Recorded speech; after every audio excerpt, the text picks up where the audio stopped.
So you're the first one in class today. We'll be getting started in about 15 minutes to give people an opportunity to come in. We have people coming in right now, even as we're speaking. This is going to be a good class. So far, we have people from about 25 different locations that are going to be taking part of this workshop, including those from Canada and England as well. So let's give them an opportunity to chime in. We'll be getting started in about 15 minutes. The time is 5:27. Thank you for getting here early.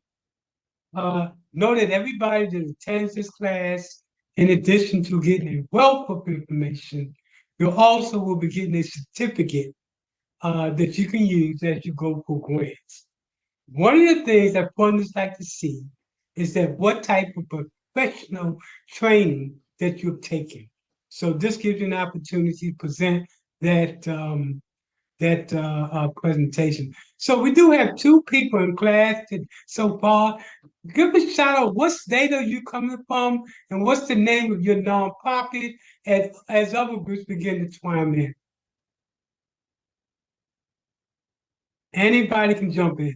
Tell me who you are and your nonprofit. A little bit about your My, nonprofit. my name is Aileen Green, and my nonprofit is Able Buddies NC. I'm from North Carolina. North Carolina in the house. Excellent. You're going to love this presentation because it's a lot of money in North Carolina, as it is around the nation. What we tell folks, and what is true, is that there are over 130,000 funders that fund nonprofits throughout the United States and abroad. That's not to mention government grants that individuals can go for as well. What this workshop does is to teach how to build capacity so you can go after those dollars. So who we also have Lewis. Can you tell us who you are? What part of the country are you coming from in the name of your nonprofit? My name is Sherelle Lewis. I'm from Tampa, Florida, and nonprofit Tampa. Open Hands Helping Hearts. Excellent. Okay, so as I was saying earlier, what we're trying to do, we're waiting for other people to chime in. As you know, with this tradition, people come in late. So we give people 15 minutes to come into class. That way, anybody that is in class prior to that, if you have any questions that you want to answer prior to class, this will be a good opportunity to pose those questions. This video is being broadcast live on all of our social media, including Zoom, as well as LinkedIn, X, and Instagram. All of those formats are being YouTube. Did I mention YouTube as well? It's going to be broadcasting simultaneously on all of those different platforms.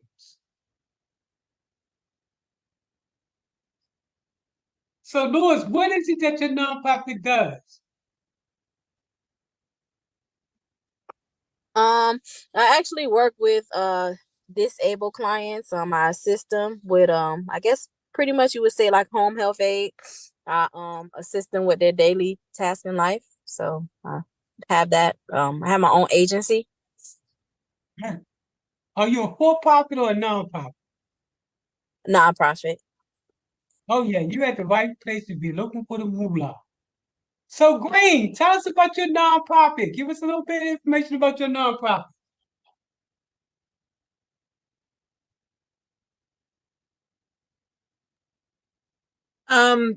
I work with special needs individuals as well. I host special needs dances every month, and help provide families with a support system. Excellent. Now, who is your current source of funding? Mine is usually local businesses sponsor our events. Oh man, we're going to teach you how to bring in a lot of money. You're going to love this right here. This will probably be the best workshop you ever attend. Because when you leave this workshop and you go back to your group, y'all gonna say we went the money man. We got the bag now. Now we ready to go after the dollars. Patrick, just join us. Tell us a little bit about who you are and what part of the country you're coming from.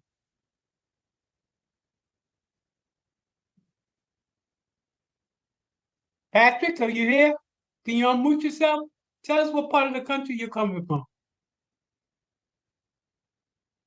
Okay, let's go over to Truman. Tell us a little bit about you and what nonprofit you represent and what state you represent. Hey, I'm Marcel Turman. I'm coming from South Carolina, Columbia, South Carolina, and I represent. I'm the executive director of Revolution Red. We're a new nonprofit. We just got legitimized in October of 2023, so I'm excited to be here. Excellent. I was just telling the panel that's here now. That's over 130,000 funders that fund nonprofits. Unfortunately, if you go online, you probably only find a handful of them. This workshop talks about where the money is and how to get it. We work with nonprofits in all facets of putting that nonprofit together, from start to operation to expanding that nonprofit. As we speak, more people are jumping in. We want to give folks, it's 5:33. We want to give people 10 more minutes to jump in. Cooper, who are you? What part of the country are you from? Cooper, can you unmic yourself? Okay, next. Yeah, I'm sorry. Good afternoon. I'm Tanisha Cooper. I'm from the Detroit, Michigan area in Michigan. You from where again? I'm from Detroit, Michigan. Oh, we got a couple folks that's coming from your part of the town. Y'all probably ganging up in here. Okay, let me see. Bosco, Josephine, Bosco, who are you and what part of the world are you coming from? Yes, hi, I'm from New York City. New York. We got quite a few people coming from New York as well. So before we get started, we've already had some nonprofits talk about who they are and what they do. So chime in. Again, this is being broadcast around the country. And guess what? We got funders that are tapping in on this to see who's our latest class of people that's going for our nonprofit development. So tell us, Briscoe, tell us about what nonprofit, who is your nonprofit and what you do? Josephine. Hi, I'm a board secretary for Dare to Run Incorporated. It teaches women to run for office throughout the country. Right now, we're focused more in New York City and we're looking to expand. Excellent. Superman, what about you, my brother? Tell us a little bit about what you do, your nonprofit does.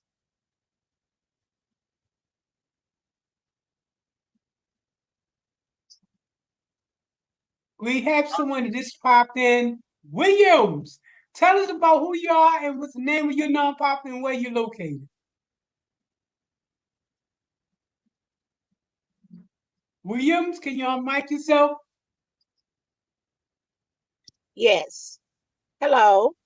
I'm Jermaine Williams from Shreveport, Louisiana. The nonprofit organization I'm with is United Nonprofits, and I'm director of donor relations. What do y'all do? What does your nonprofit do? Who's your clientele? Yes, we educate and empower individuals in our community and improve their quality of life through intervention programs and social interaction programs. Excellent. And what state are you representing again? Louisiana. Excellent.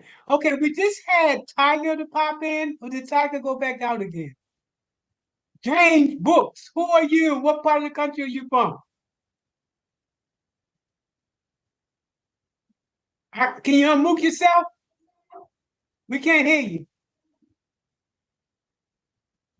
Can you hear me? We can't hear you. Can you unmute yourself? Okay, while he's dealing with that issue, hold on, let me see if he got us back yet. Can you unmute yourself? We can't hear you. Unfortunately, we went into technical difficulties. While that brother tried to get that together, let me share with you that in addition to attending class today, those of you that, okay, my brother, can you tell us who you are and what part of the country you represent? Yes, sir. My name is James Brooks. I represent the state of Michigan. Mr. Ken in the house, okay. So I was about to say that everybody that attend class today is going to get a professional certificate showing that you attended this workshop. Why is that important? When you go for funds, they want to know what type of professional workshops have you attended. And guess what? The one that they definitely want to hear is that you went to a workshop to talk about how you're going to finance your nonprofit beyond where it is now. Now, who has now Brooks, James Brooks, tell us about your nonprofit. What do you do? Yes, sir. Again, like I said, my name is James Brooks. I started my own business, and it's called My Seats, SEAT. It's a special education advocate team. That's what the acronym means. My job is to go in and represent all the parents who have children who have an IEP, an individual education plan, and advocate for their rights in order to get the services that they need. Excellent. We're going to be getting started in about 4 to 5 minutes as we let people chime in. Let me tell you some of the parts of the country that's going to be attending this workshop besides yourself. We got Milwaukee that's coming. Believe it or not, we have Pennsylvania, Texas, Oregon, Montana, Michigan, North Carolina, LA, Georgia, Alabama. Illinois is coming to Hawaii. We got even folks from Hawaii that's going to be attending this workshop. We mentioned LA, Florida, South Carolina, New Jersey. We have folks that's coming from Native Americans, Canadians, and people from England, all over the place is going to be taking part in this workshop. We have about 25 different locations that's going to be attending the workshop, and we cover all time zones. We're going to be getting started. It's 5:39. We're going to be getting started at 5:44. That being said, and since you're here, any questions that anybody wants to ask before we actually do get started with the class? Okay, I have a question. My first question is I newly got my LLC, and I believe I got all my paperwork right. My question to you is, now that I have that established, what is the first step into acquiring a grant to help fund my business? If you hold on to that question, that's what this class is all about. It's going to address that question plus more. Yes, sir. All right. Thank you. So we would directly address that question. Now, you mentioned that you started an LLC. Now, where are you from again? Again, I'm from Michigan. Okay, are you starting an LLC that's an LO3C? When I initially filled out my paperwork, it was for a 501 C3.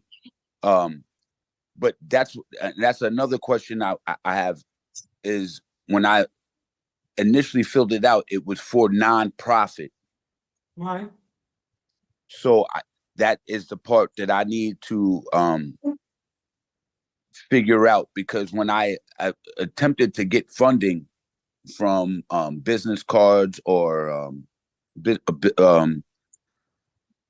they asked me that question, and that question left me with, yes, I'm not sure. Are you for? I filled out the paperwork for nonprofit. Right. See, when but I don't have. There's your 501c3, which is your traditional nonprofits. All of the organizations here, I think, are 501c3 related. There's another new type of nonprofit that your state represents in 8 other states. It's called an L3C. An L3C is a combination of a nonprofit and a for-profit. So that's where I want to meet with you. Probably do a Zoom with you to see specifically, are you an L3C, and to show you how to get the money as relates to an L3C. As a matter of fact, this workshop is going to be talking about that type of nonprofit, which is an L3C. Okay, good. And I would be able to sign up, or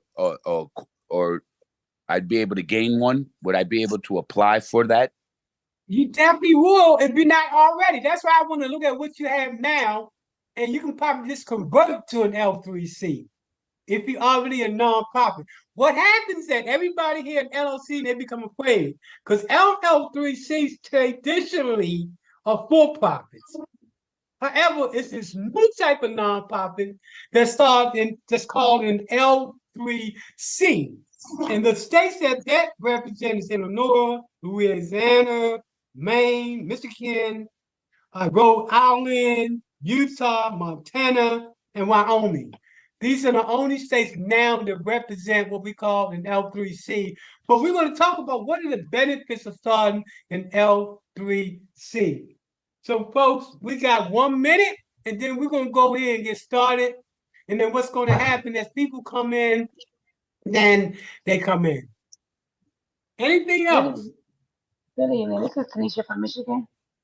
Can you hear me okay? I can hear you. Okay. I didn't get a chance to introduce my nonprofit business. So my You gotta nonprofit represent. business, There you go. Represent. I know Around the you nation is started listening after to I this got right on. here.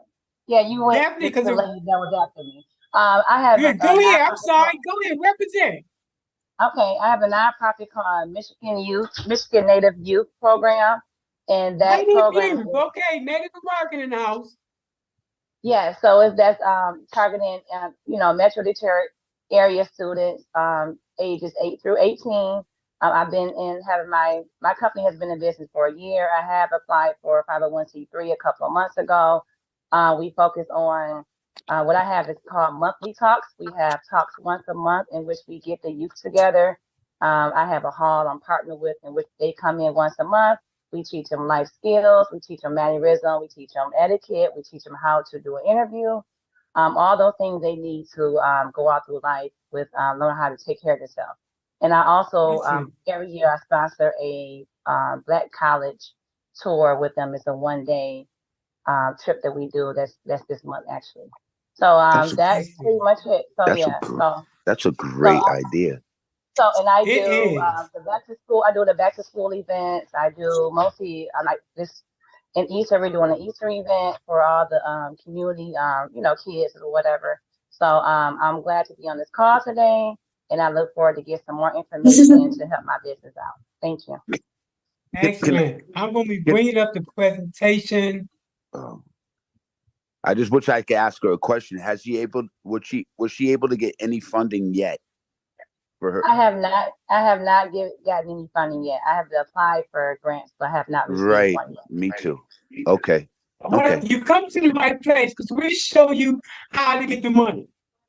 Okay, let me bring this up so it can be full screen. Okay, let's go all the way to the beginning.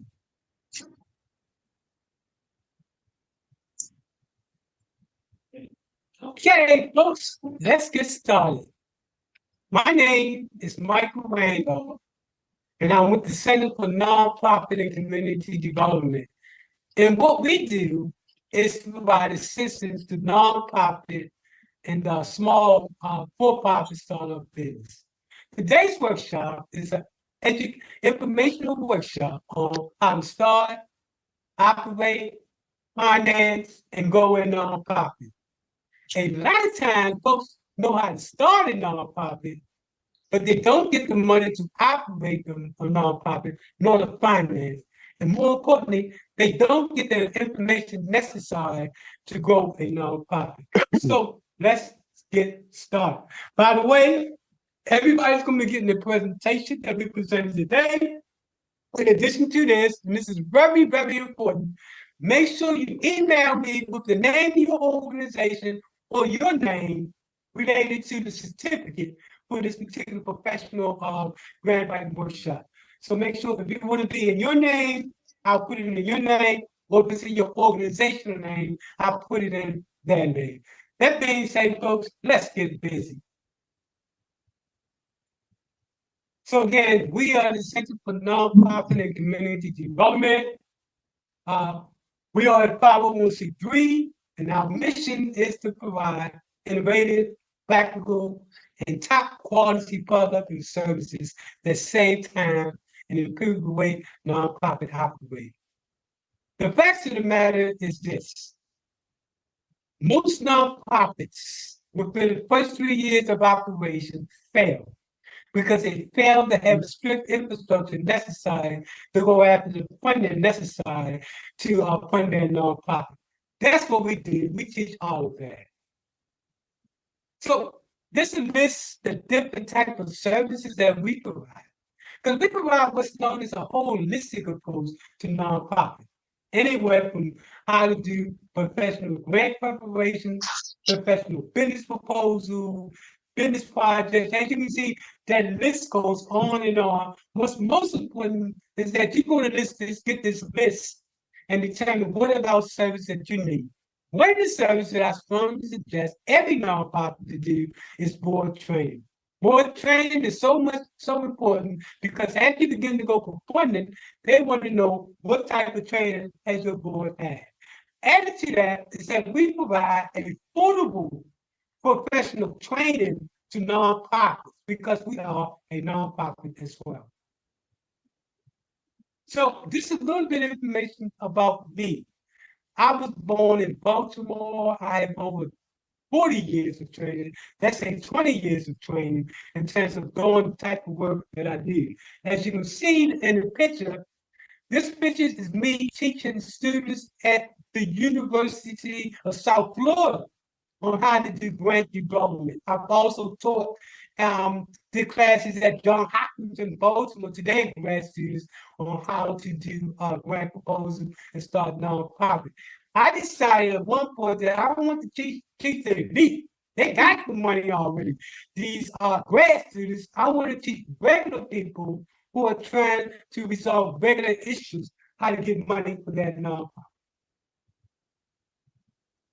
So again, as you see, we specialize in providing assistance to nonprofits since 2011. We also specialize in those of you that are working in your neighborhoods. We specialize in developing neighborhood planning and economic development initiatives in poverty-stricken communities throughout the country. And we do this because we focus on creating national models and best practices. To date, we've provided assistance this type of training to not 2,500, but to over 3,500 nonprofits throughout the United States. And this includes government agencies as well as nonprofits, faith-based groups, businesses, and individuals. In terms of working with nonprofits to get started and do that paperwork, we've given that assistance to over 300 new nonprofits throughout the United States. We have clients in 12 states all over the place.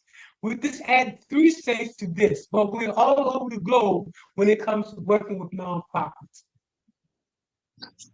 Now, and this is to be interesting. To date, we've provided assistance in terms of getting over $75 million to nonprofits throughout the United States, specifically in Baltimore and Tampa Bay. That doesn't mean every nonprofit got a large sum. One nonprofit might have got 5,000, another might have got 2 million, another might have got 20 million, but that's the totality of that. I challenge you to follow me on LinkedIn. If you go on LinkedIn, you're going to see that I have over 1,000 recommendations from people from around the country that have tapped into my service or know my expertise. This talks about some of the unique training that I provide throughout the United States. You can read this at your leisure. 501c3, let's get started. So what are your takeaways from today's class? You should know What is a nonprofit? What are bylaws? What is the purpose statement? What are articles of incorporation? What are conflict of interest policies, solicitation requirement, the 1023 application, state exemption, employment identification. Each of you have an employee's identification if you're a nonprofit. Then we're going to talk about what are the 3 stages of a nonprofit. And then we're going to talk about, hey, what should be your next steps? So what is a nonprofit? A nonprofit is a tax-exempt organization that serves a public interest. It can be anywhere from charitable, educational, scientific, religious, etc. There are over 29 different types of nonprofits.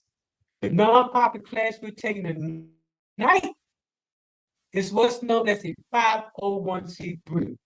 But in addition to that, there's over 29 different types of nonprofits, and most recently nonprofits what's called an L3C. And we're going to talk about that as we proceed with the presentation.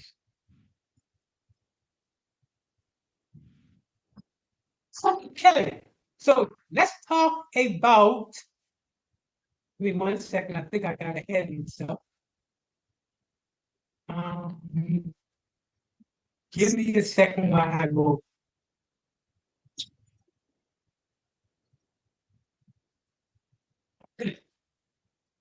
The nonprofit that is not going to be a part of the discussion tonight, but it's a new type of nonprofit, is what's called as a L3C. An L3C is a combination of a for-profit and a nonprofit. It's called a low-profit limited liability company. What is significant about this organization is that it's able to tap into all type of money that an LLC will be able to tap into. What's unique about this type of L3C is that they are low profit. That means only 1 to 3%, 10% of that profit goes in the person's pocket. Now, unlike a regular nonprofit, right now, if you're a regular nonprofit, like a 501c3, and your organization closed down, then you have to give all of that to another nonprofit, the government, or a religious organization. With an L3C, if you close down, you get an opportunity to keep the money. We're going to be doing a class next month on L3Cs for those of you who are in the states that I just mentioned that has that type of law. Eventually, the L3Cs is going to be nationally, but right now it's only in about 6 to 7 states. Now, as you know, IRS gives 2 types of exemption. The first type of exemption, and you can leave with this, is the 501c3. You get a grant, and then you're able to get money from foundations and corporations. And by the way, foundations and corporations must give at least 5% of that net proceeds to a charitable organization. In the past, that organization had to be a 501c3. However, the most recent type of nonprofit, which is L3C, they get their money by what's known as profit-related investment. That means that they're able to get loans to actually tap into to actually get that nonprofit operational. That means they can get loans to buy another business. Nonprofits can't do that. They can get loans to get private equity. They can get stocks and bonds, all kinds of things. I just want to mention this as an appetizer for our next class on L3Cs. Now, let's get back to the traditional 501c3. So, what are some things that you should have an understanding of as you begin to go for your nonprofit? First, you should have a purpose. That is, why do you do what you do and what do you do? Next, a vision. That is, what is your organization belief? are the ideal conditions for your community to be in. This, in fact, is how things will look if the issues important to you were completely resolved. Okay, we have another person that's coming in. Throughout the class, we're going to get people to come be coming in. As again, we have 25 different states. Even Hawaii is here, as well as Montana is here. Bylaws. All of you should have bylaws for your corporation. Bylaws are the written rules by which an organization is governed. Let's look at some of the components that should be in your bylaws. First, you should have a definition of your board of directors, qualifications, if any, to be a board member, the number of directors. You should have at least 3 board members. You can have more if you want, but at least 3. You should talk about the terms of that director. How long does that director seat that before it's a re-election? Is it 3 years? Is it 4 years? Etc.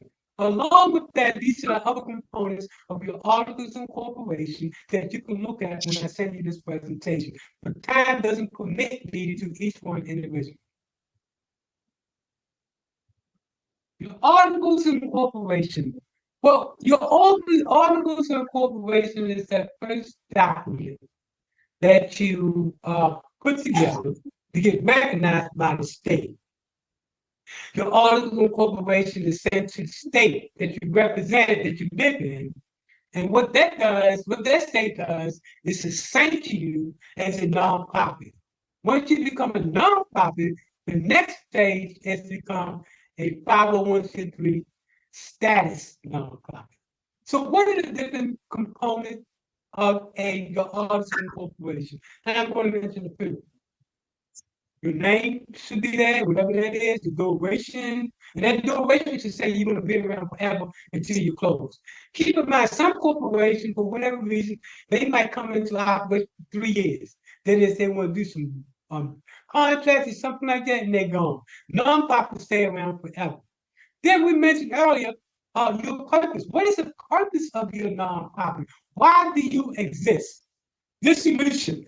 Dissolution is another major clause in your nonprofit. In this particular clause, you would say that if the nonprofit dissolves, then it goes to another nonprofit, a government agency, or it goes to a religion group. Unlike an L3C, if they dissolve, you can keep all the money for yourself. For those of you that's coming in. Conflict of interest. Every organization, and we do these policies, should have what's known as a conflict of interest. Basically, what a conflict of interest says that beyond the CEO, no other board member should be paid to serve on the board. These board members should do it for free. That means that no board members can get any value from being on your board of directors other than serving a good purpose. And that means that only the CEO can get paid. Now, sometimes I want to stop there because sometimes people have questions related to this. Any questions related to conflict of interest? Everybody good? Excellent. Let's keep going. Your EIN. If you already have an EIN, if you already have a nonprofit established, you know that you have to get your EIN. Your EIN, you go there to Internal Revenue Services, you're going to have to put in your personal Social Security number. And the reason why you do that, so they can make sure you're a United States citizen, and then they take you to the application to get the EIN for your business. At any time, okay, I see someone has a question. Let me go to the chat room. Okay, they just gave me a hands up. Thank you very much. Let's continue. Okay, once you get that EIN number, now you're ready to go and get your 501c3 status as a nonprofit. This is called a Form 23.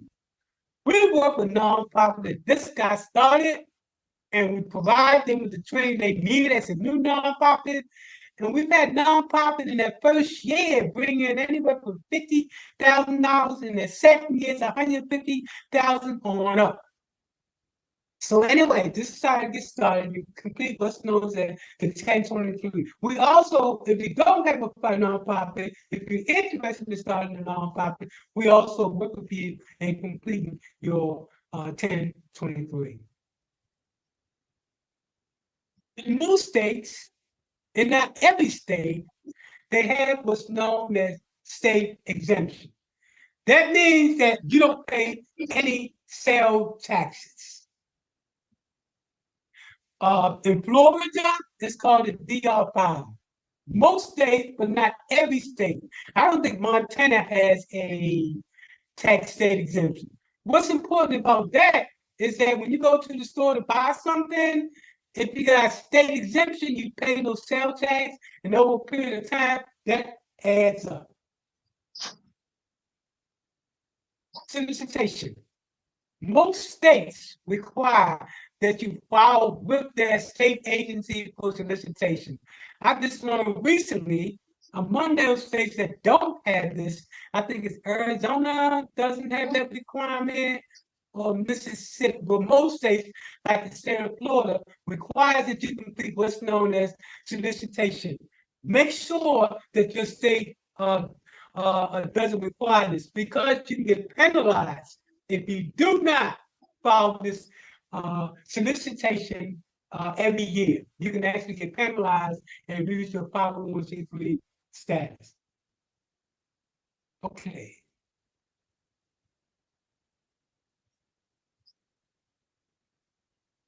All right. Let me see what's going on with this thing now. Give me a second, folks. This thing, technology is happening. And let me see why can't I get it to go to the next slide. Okay, let me do this. Let me come out and come back in again. Give me 1 second. This is technology. Go back here. Okay.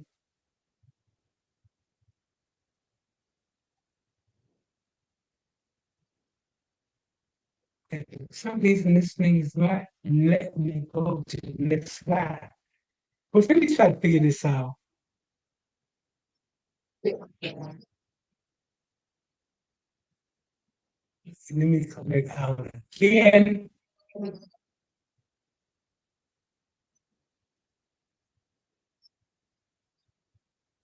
Okay, let's try this again.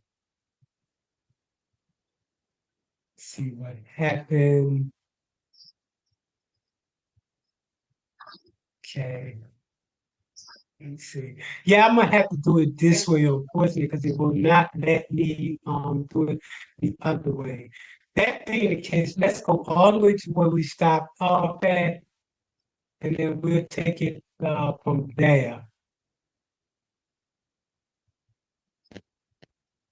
Okay, folks, give me 1 second. I hate when this happens. And we come down to where we need to be at.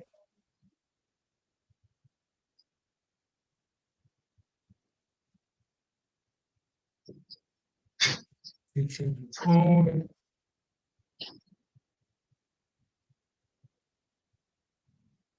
Okay, give me 1 second, folks. Let me try to catch up. We'll go through that. Talk about filers.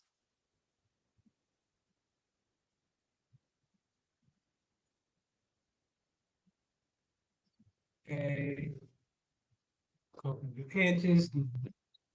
Let's see if this thing will let me.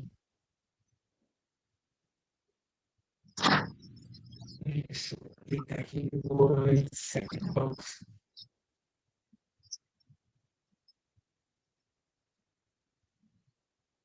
Let me go back here, come in this time.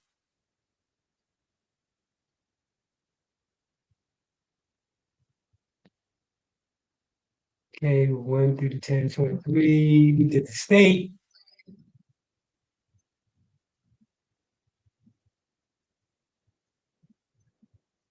Go here. Okay, let's talk about the different types of nonprofits. Can everybody see that on your screen? It should be different stages of nonprofits. So can someone jump in and tell me if they see it? I want to make sure that you see what I see. Yes. Excellent. I apologize, folks. This should be full screen, but for some reason it's not letting me do the full screen. And that's a nonprofit. One thing you're gonna learn, you always have to work around it to make the deal work. So, what does that mean? Let's talk about the different stages of a nonprofit. The first stage of a nonprofit is called the emergency stage. This is where you do your paperwork to start your nonprofit, your bylaws we talked about earlier, your articles of incorporation, your conflict of interest, and your business compliance. What does that mean? Every year you have to do an annual report.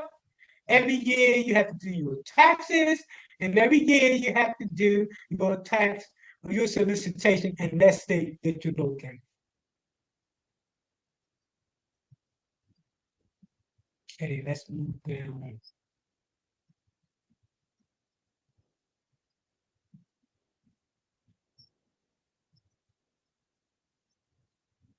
This thing is being stubborn for me for a second. Stage two. Stage two is known as the intermediate stage. This is where you begin to put in your human resource development. What staff you want to bring on, what are the needs of the staff. This is where you do your policies and procedures, and we work with you to put together those policies, procedures. For example, your your financial management, your board of directors manual, your employee manuals, etc. They're focused on your policies and procedures. This is stage two. Stage three is a stage that everybody wants to get to. It's known as the advanced. The advanced stage consists of operational, getting organizational operation, getting your programs together, what kind of programs you're going to have, what does it look like, your fund development. What are your funding strategies? How do you plan to sustain your nonprofit? Infrastructure. What is your infrastructure? We're going to talk about infrastructure later on in the presentation.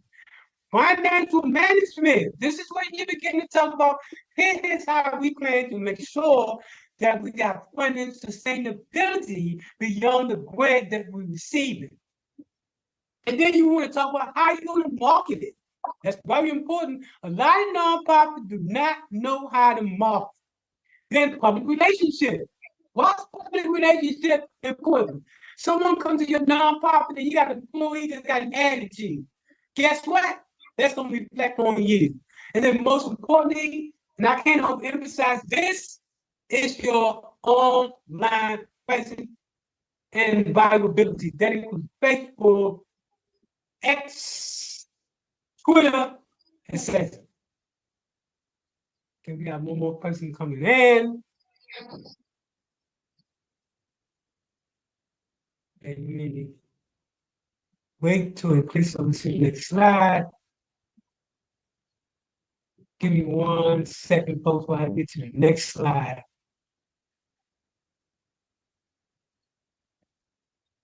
And then why is it letting me go to the next slide? This thing. Okay, folks. Now we're about to talk about the grant. Any questions related to how to start a nonprofit? Bylaws, articles of incorporation, solicitation, or anything of that nature. Everybody good? Okay, I'm gonna take that as a yes. I have a question. It's Josephine Bosco. Okay. Regarding annual reports, is that absolutely required every year? And the reason I ask is at a nonprofit I was at, they wanted to call it an impact report and do like just a 2 or 3 pager. What would really the annual report be used for? And is it a requirement? Because there was a debate about that at my organization, and I think they were trying to call it an impact report in the future. There is an impact, but that's not an annual report. An annual report is when you go to the when the government asks you, hey, look, is your board member the same? Is your address the same? Information like that. Are your board members the same? Is your address the change? Things like that related to updates. Now, the impact statement you can talk about is a different thing, but the annual report is important because people move. People change board members. So in the annual report, you can tell everybody it's an update related to our nonprofit. Does that address your question? Yes, thank you. And it is required then every year. Guess what? If you don't do it, you're gonna get something in the mail saying your nonprofit has been dissolved. I'm glad you asked that question because a lot of new nonprofits fail to do that annual report and they lose their tax status. And then they get penalized. Like, let's say, for example, it's an annual report in Florida, it's $61. If you don't do your annual report, the penalty is not only that $61, but also $397 added on to it. That doesn't look good when you go for funders. And they say, hello, you want our money? But you can't, remember earlier, you can't say business compliance? No, that's a no. I appreciate answering that question because, as I said, it was a debate. So now I know the answer. Thank you. Yeah, go back with the facts. Okay, we talked earlier about the exemption on the federal level. There's also state exemption. And state exemption is when you go to a store, and not every state has this, most states do. But state exemption, like for example, in Florida, especially in Hillsborough County, they got like a 6.7% sales tax.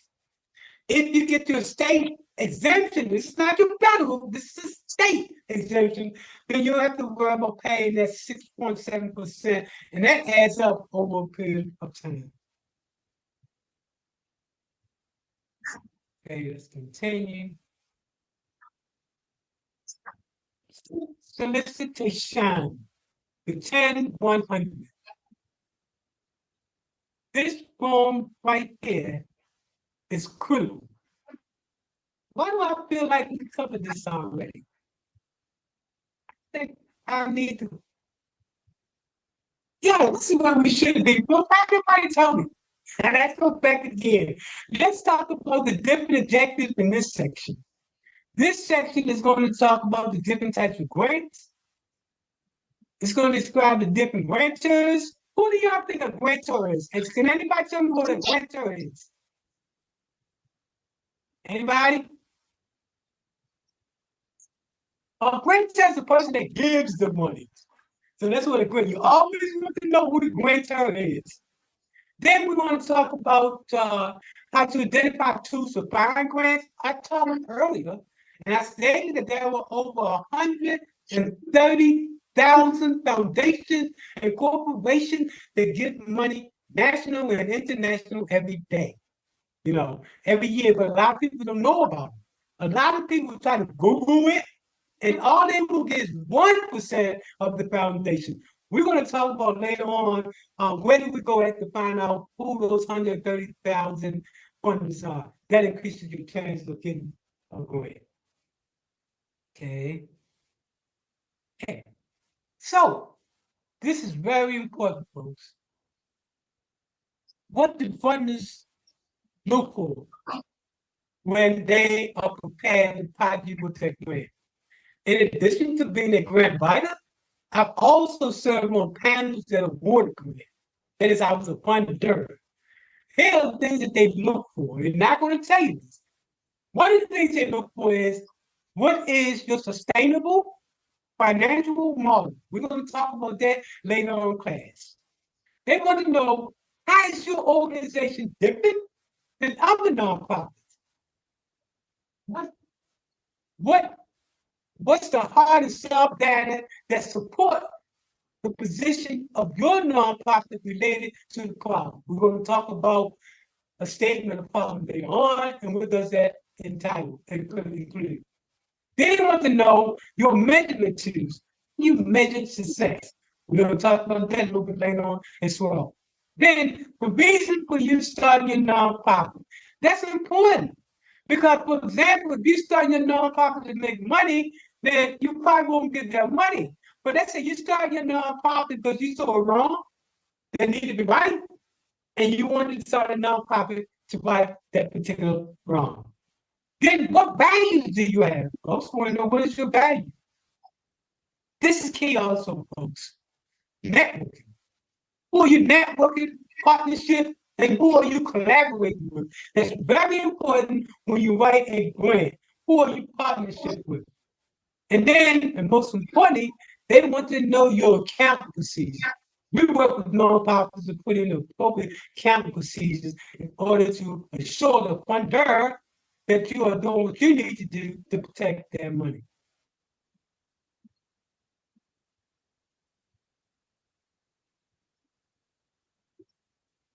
Yeah. Now let's talk about the different types of grants. The first type of grant is what's known as an unrestricted grant. An unrestricted grant normally support general support purposes of that organization. Most grants are what's called restricted grants. Here are the different types of restricted. Your program and project grant, seed money. The first grant that you write as a nonprofit should be, well, the second grant, the first grant should be capacity building. The second grant should receive money to bring on your CEO, because the CEO is going to be running the day-to-day operations of your nonprofit. Then we have what's known as capital grants. A capital grant is when you buy a building, you want to buy a piece of land, that's known as a capital grant. An endowment, well, endowment mostly goes to colleges and universities, but I listed here, this is show all the types of different grants. And then that's what's known as a challenge or matching grant. What does that mean? Well, let's say, for example, you write a grant for 100,000, and the organization says that, well, we can only give you 80,000, but we challenge you to go after the remaining 20,000. A lot of groups will see this as a challenge that they cannot do. But because you're in this class, you know that it's over 130,000 funders out there. So you can easily find someone else to get that 20,000 on. Okay, let's continue.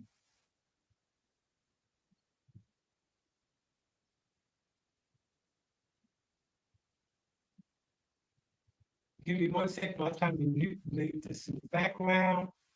I'm kind of handicapped because normally you would be able to see the full screen, but it's not letting me show the full screen, so I can only do it screen by screen. The next question is type of grantor. Can anybody remember what a grantor is? That gives the money. That's the money, that's the moolah. You want to know this people. Let's talk about the different types of grantors. You have your individuals like you and I, we by far give the majority of the money. These are individuals that give. Then you have what's known as your family and community foundation. Well, a family foundation is like the Obama Foundation, Clinton Foundation. That means these people have a biologically connected to family members. These are the people that give money. They do not go for grants. They get that rich buddies to donate to that foundation, and that's where they get to organization. The other type of fund is what's known as a community foundation. Community foundations are those organizations that fund in a particular community. For example, if you're in Miami-Dade Foundation, they will only get funds if you're in Miami. If you're in New York Foundation, they will only get money if you're in that particular geographic area. And then you have corporate foundations. This is part of the 130,000 entities that give money. The entities that give money is individual, family, family, community foundation, and corporate foundation. Corporate foundation, that's the thing. Corporate foundations must give at least 5% of their net proceeds to other nonprofits in order to get the benefits from the government to be a corporate foundation. See, corporate foundation gets subsidies in order to do their business. But in order to get their subsidies, the government says that as a foundation, you must give at least 5% to be a net seat to another 501c3. And then you have what's known as federated foundations like United Way and family government funds. When you get this presentation, I want you to look at the advantages and the disadvantages of getting money from each of those entities. So, where is the moolah? Where is the money? There are a couple ways that you can search for grants. I'm going to talk about two of those. But as you can see, the list right here has more than two, but only the ones in red I'm going to emphasize. The first is called the Foundation Center. The Foundation Center is a nonprofit also. And what they do is store information on all of the grants throughout the world is giving grants. So let's say, for example, you go to the site, you put in, I live in Georgia, I want to get a grant for at-risk youth, and I want a grant that's at least $50,000. Everybody that's giving money for that particular inquiry that you did will come up. And then what you do push 5, you put in the grant, you don't get it, you go for the next grant, until eventually you find yourself a funder.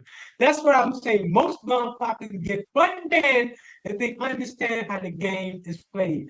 I've had nonprofits that start with $0 when it came to me. These nonprofits was kicking like 30,000 first year, 50,000 second, on up to one organization that's bringing in $1.2 million, and they getting themselves $100,000 salary. Anyway, but that's not the reason why they were doing it for money. They just happened to go for big money, and when you get money, the more money you get, the more salaries your salary increases. The second type is called your grant.gov. Grants.gov is whenever you go for federal money.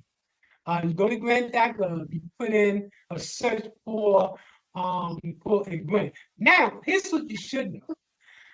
At this particular point, they are requiring that nonprofits, if you're going to do a federal grant, you have to come to grant.gov.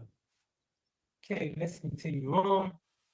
Now, you can't get money unless you're able to articulate what the problem is.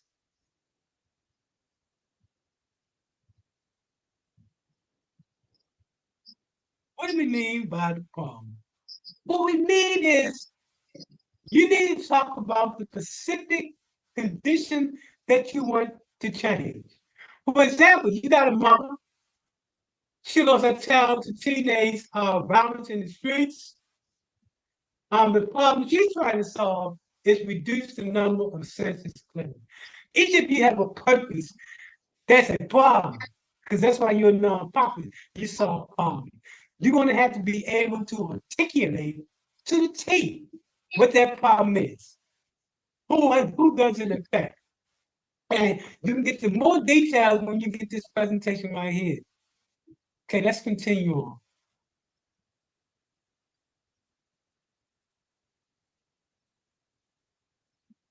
There are two ways to collect information for a grant, for a statement of the problem.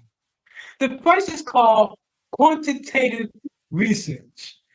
Quantitative research is when you're able to search for information that talk about the how many and the why. Let's go for the case with the mother that lost her child to census killing, in the census killing, teenage killing. She's going to Google and she will put in how many young people between the age of 15 to 18 was killed in my city. That's what we call the how many. Then she will put in to Google, what is the best approaches to resolving the issue?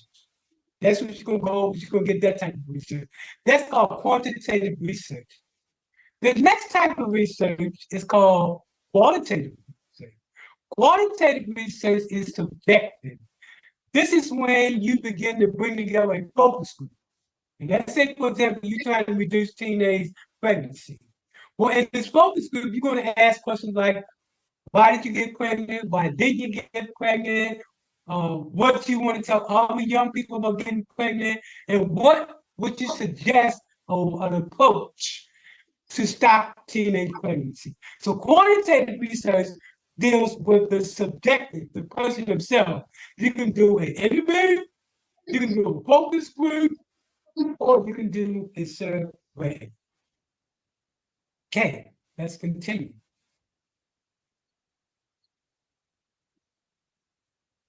Okay, now we get to the program design and the approach. So far, we talked about where the funders are. We talked about how to start the nonprofit.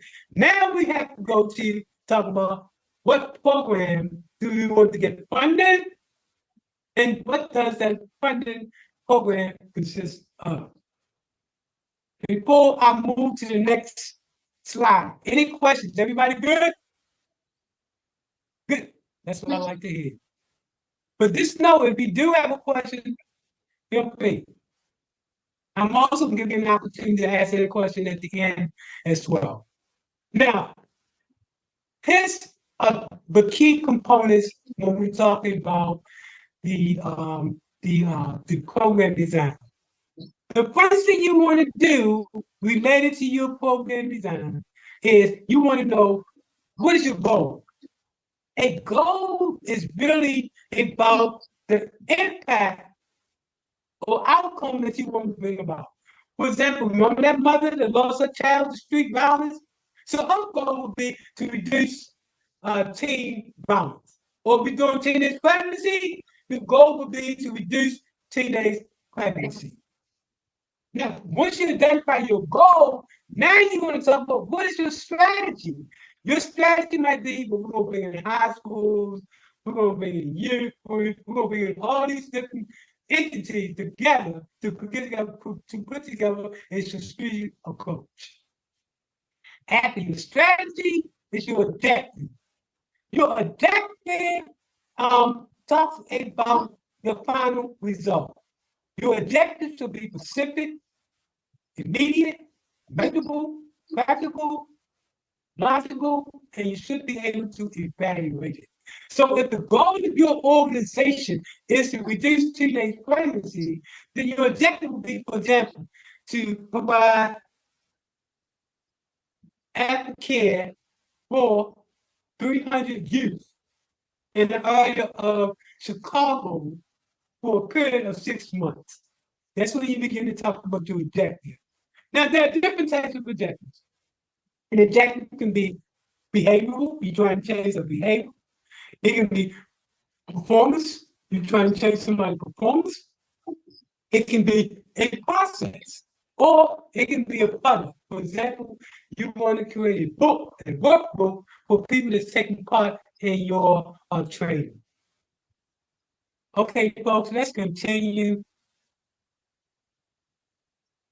Now, when we get to the heart of the program design or the program or the writing method, we're looking at certain things. The method section describes your proposal, you describe your project activities in detail, indicating how your objectives will be accomplished. And it should also include some of the following. And you can read the rest of these when you get this, but for the purpose of time, I'm only going to talk about a couple of them. You should talk about a description of how you will accomplish your objective. You should give a description of whose personnel you need, what staff do you need, and what should be those qualifications.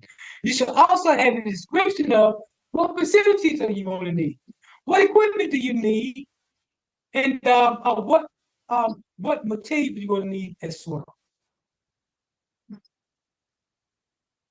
Let's continue.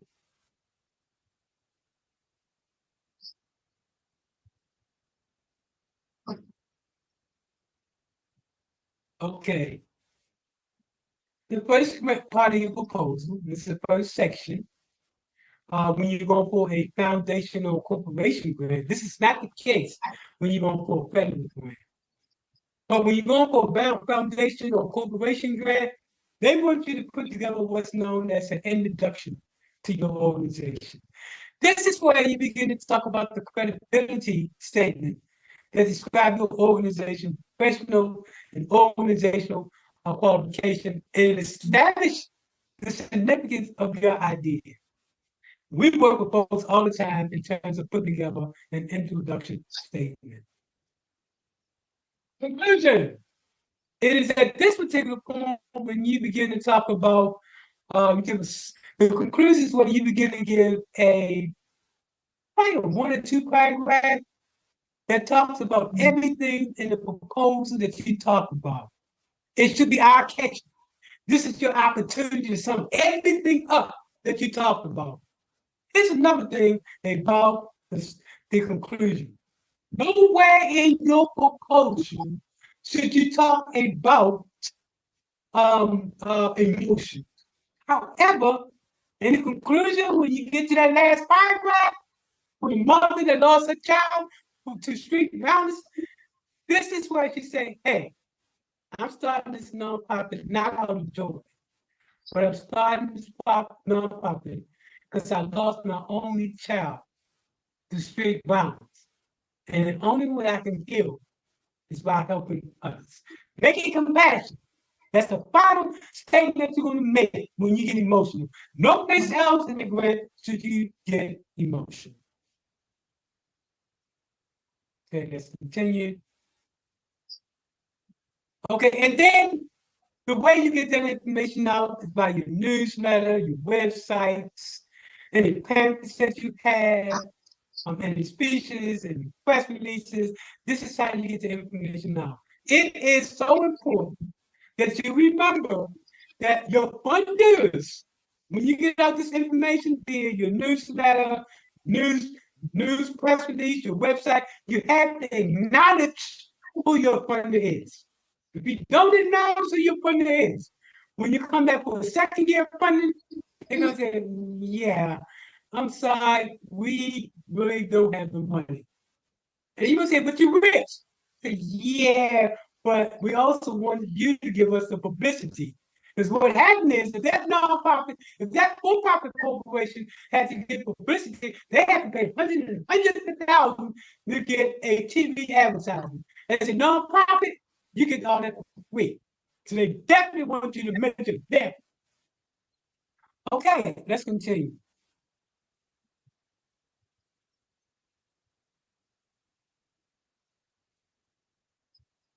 The appendix. But at the back of the grant, you want to put down a list of your board of directors, any news articles, any press release, any letters of support. Every nonprofit should have a letter of support. For example, the mother that lost her child to street violence, she can get a letter of support from the police department, city council people, mothers, neighborhood groups, religion groups, etc. But you definitely want to have a letter of support to say that not only do I think it's a problem, but here's the other people that also think it is a problem. This is very, very important.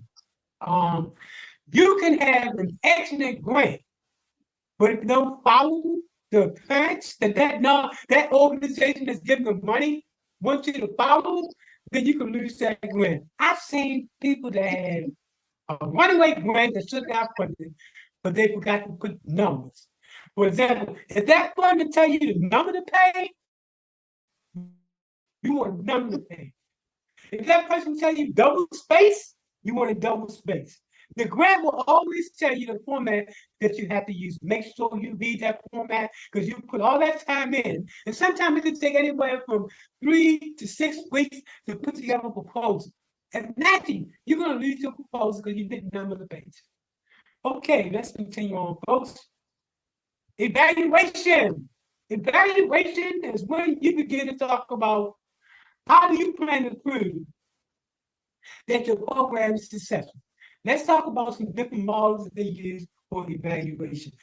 This is what get a lot of nonprofits in trouble because they don't know how to put together a winning evaluation. And there are two types of evaluation.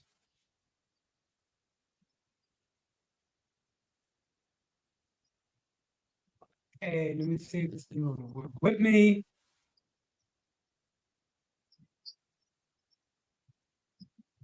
Okay, hold on 1 second, folks. This thing is paused on me again. Figure it out. Give me 1 second. Why is this thing not going to the next slide? Give me 1 second, folks. Let's see what happens.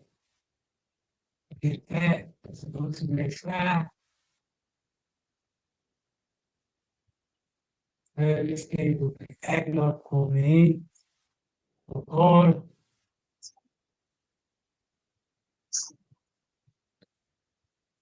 Okay, why won't it let me go? Give me 1 second, because I'm trying to get to the next slide, but it's not.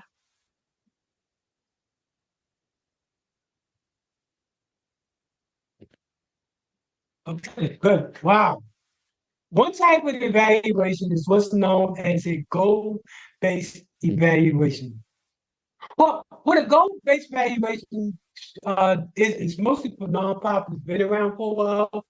A goal-based evaluation makes sure that you're still consistent with your originally started as your goals and your objectives.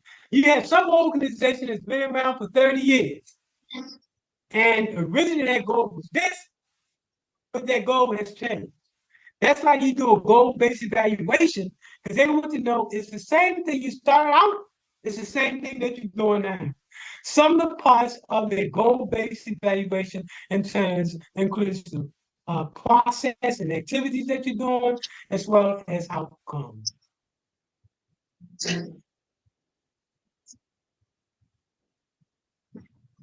Okay, let me get to the next slide.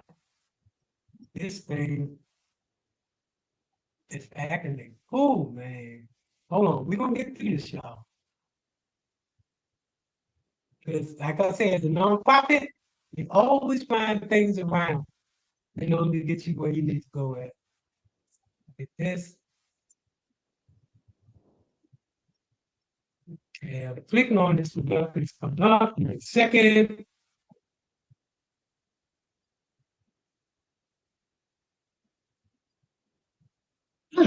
There we go.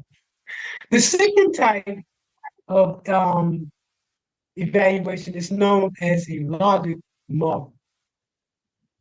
This is known as an outcome-based analogy in which you show what the outcome is going to be of your program.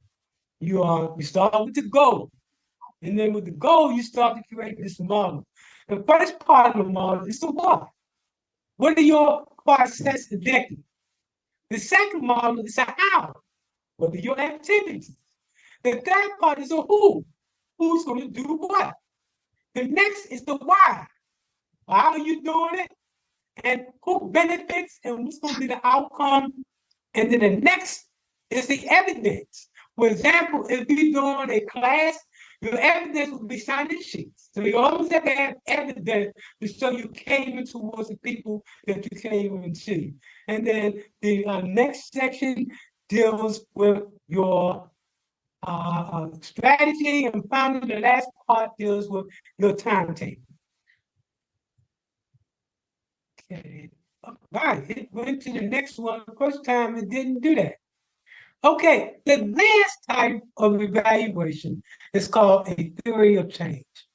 A theory of change is what we call a process evaluation. A process evaluation tells people how you got to where you got to. Specifically, unlike a logic model, it has these sections called specific intervention. For example, this group would say, here's how we're going to do what we're doing.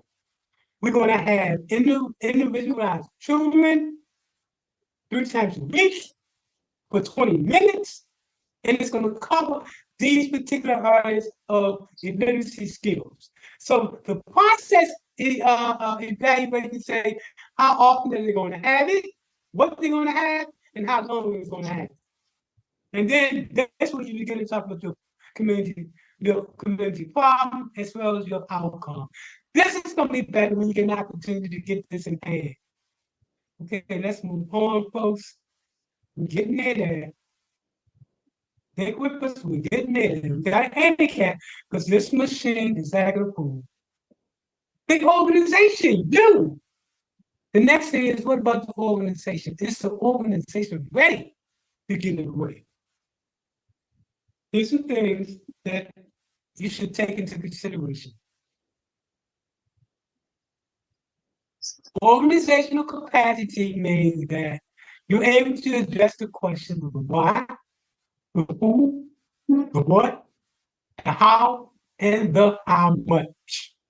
You need to address all these questions like, why does your organization exist? Who are we and what do you do?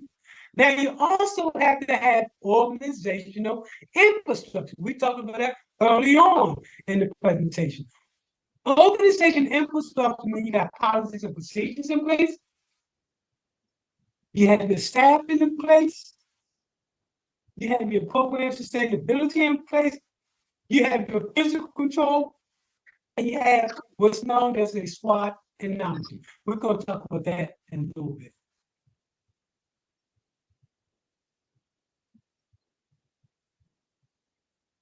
One second while I get this thing close.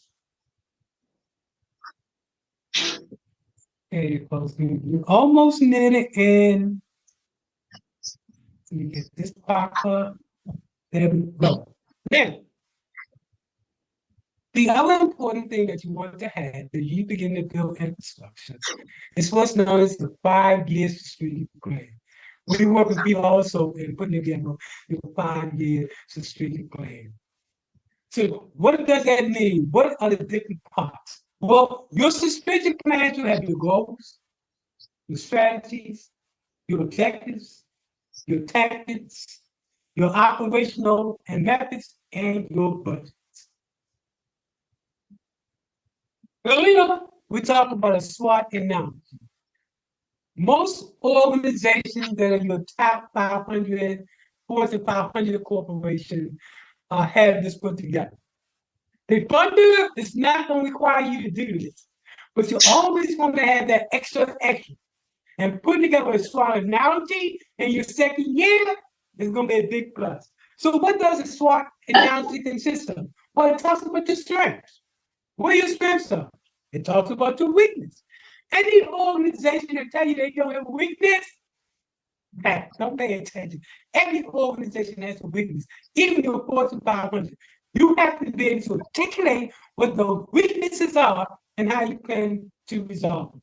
Then the next part of that is your opportunities. What are your opportunities? This is when we talk about funding sustainability. Opportunities might be partnership with someone. All those things entail your opportunities. And then finally, what are your threats? I can't organization, who you have? Yes, you do have a threat. So every organization has a threat. For example, another organization that started, now you're competitive and they're going to work even better than you. So you're always trying to hide what are my threats. Okay, folks, let me. And I thank you for being patient based on this handicap of trying to do this about the regular. Okay, clicking on this. Okay, this is critical, folks. What are the key components of a strong organization? Well, you should have your values, your mission, your vision, your strategies, and your tactics. In other words, you should be able to define your long-term, medium, and short-term focus. The other things that you should have together as a functional nonprofit that deals with infrastructure. Again, we provide all of this right here in terms of getting your organization to capacity. First is the business plan. A business plan different from a subscription plan is that a subscription plan talks about the internal operation of the organization.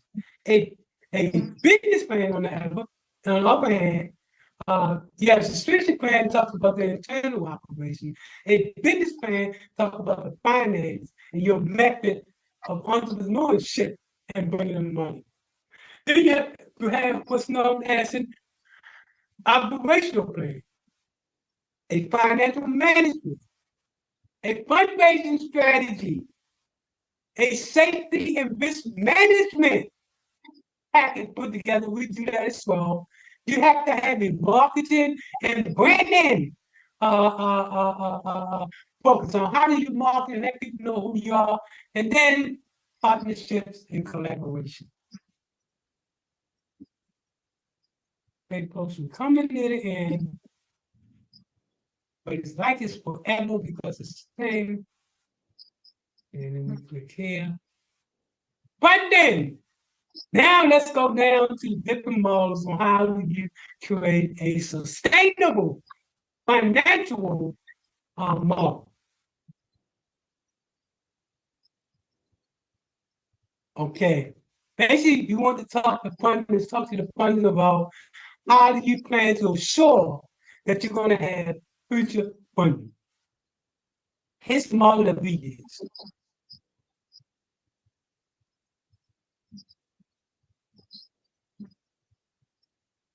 One second while I try to view the slide.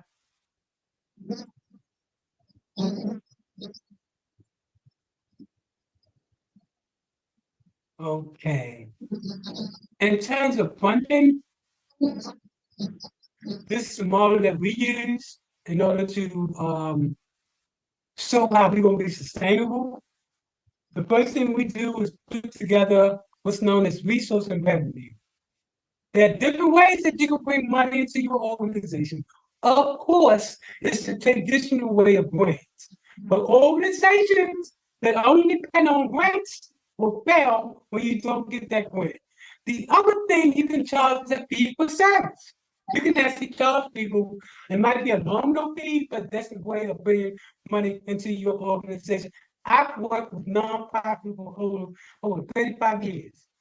And every time I say it's free, people come and they quit. But once I say it's a fee to attach to it, even if it's $10, they will continue in your program. Why is that important? Because those folks are in your program, if they don't compete, you don't get that money. So if we charge them like a $5 nominal fee, people will come back, even though it's $5 or $10. The other thing, for example, if you're doing affordable housing, you can get development fees, consultant fees. Like me, my nonprofit has gotten so good that we can go to other nonprofits and provide consulting, and they will pay us a fee for doing that. Then you can start your own. You can start opening up your own business. The only thing is, if you do start a nonprofit business, it has to be consistent with your purpose. For example, if you're doing a program for Average Youth, and you start a store where Average Youth will be able to sell T-shirts, they'd be able to sell all kinds of things. They'd be able to do a laundromat, all that. That's good to go because it's consistent with your purpose. However, if you're doing something that's related to senior citizens side of business, you have to pay taxes because it's not consistent with your purpose. As long as that for-profit business is consistent with your purpose, you're good to go. And then finally, you have other ways of doing it, like investment, things of that nature. Folks, we made it through the end. Let me give some feedback. First of all, I want to thank each of you for staying through the entire class, given all of the technical problems that we ran into. Give me some takeaways before, and make sure, folks, email me so I can get you your certificate. It's for taking a professional grant class. Now, some other classes that we have coming up during this month and next month is artificial intelligence, ChatGPT, and the Web3 and how it benefits nonprofits. We have another class that's coming up. It's called Professional Business Plan. How to put together an overview of putting together a professional business plan. And then the last coming up is going to be how to start an L3C, a low profit, limited liability company.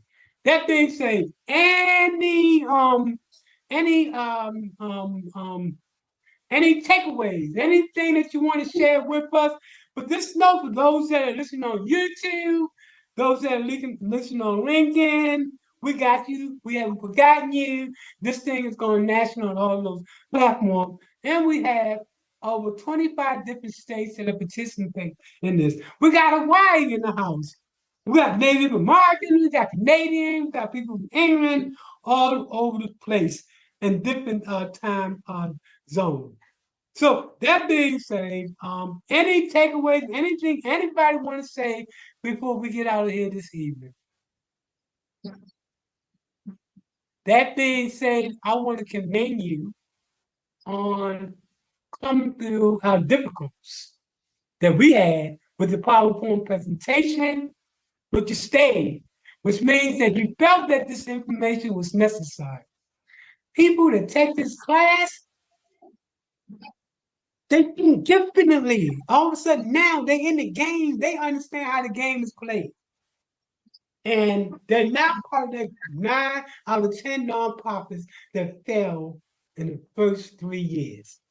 These nonprofits start the nonprofit and they try to fund it out their pockets. And eventually they go broke. So please get in contact with me to learn more about what we do and how we can partnership with you. Because you're taking this class, any of the training that we provide will be a discount to you because you took the class tonight. So before we get out of here, and like I said, we got 25 of you here up in class from all over the place. Let me give those classes again. Milwaukee, Montana, Pennsylvania, Texas, Oregon, New Jersey, New York, South Carolina, Florida, LA, Hawaii, Milwaukee, Michigan, North Carolina, LA, I think I mentioned LA, Georgia, Alabama. So that, I mean, I did say Chicago already, and Cincinnati also. So again, thank everybody for joining tonight. I really appreciate you two coming out here tonight. Is anything else before we roll out of here tonight? Give yourself a hand of applause. And thank you again. That being said, I'm about to say